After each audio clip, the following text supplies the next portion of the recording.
فرهاد اطروشی وکی جیگیر دویمین سروک پارلمنتوی عراق هتهیل بیجارتین. روژا سشمه سی کانون پیشین 2025 فرهاد اطروشی وکی جیگیر دویمین سروک پارلمنتوی عراق هتهیل بیجارتین. فرهاد اطروشی کیه؟ فرهاد امین سالم اطروشی. او دی سال 1975 لی دو هوک جدایک بویه. جی سال 2010 هتا 2014 او اندام پارلمنتوی عراق بو. جی سال 2014 هتا 2020 اف پارێزگارە دووهۆکێ بوو. اف سەرۆکێ لیستەیە پارتیە دموکراتە کوردستانê لی پارێزگەها دووهۆکێ ji bo rûniştîna şeşemîn a parlamentoya Iraqê bû.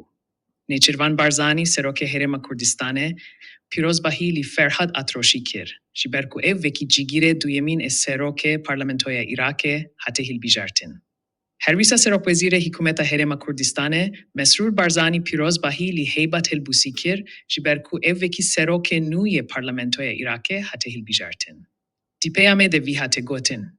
Ez hêvî dikim ku endamên vê rûniştina parlamentoya Iraqê dê li gorî hêvî û daxwazên gelê Iraqê bin û bibin nûnerên rastînên gel û bîkarîbin kanûnên pêvîst û girîng ji bo berjevendiya hemû civakan derbas bikin. Em hêvî dikin ku parlamentoya Iraqê wekî dezgeheke girîng a kanûndanînê dê roleke çalak dî çareserkirina pirsgirêkên mayî yên di navbera Herêma Kurdistanê û Hikûmeta Federal de bilîze. Di heman mijarê de Serokwezîrê Hikûmeta Herêma Kurdistanê Mesrûr Barzanî pîrozbahî lî Ferhad Atroşî kir ji ber hilbîjartina vî wekî cîgîrê duyemîn ê serokê parlamentoya Iraqê. Ez hêvî dikim ku hûn bîkarîbin bîhevkariya serokatiya Iraqê û endamên parlamentoya Iraqê xizmeta berjevendiyên hemû welatî û civakên Iraqê bikin û di heman demê de mafên destûrî yên gelê Kurd bîparêzin.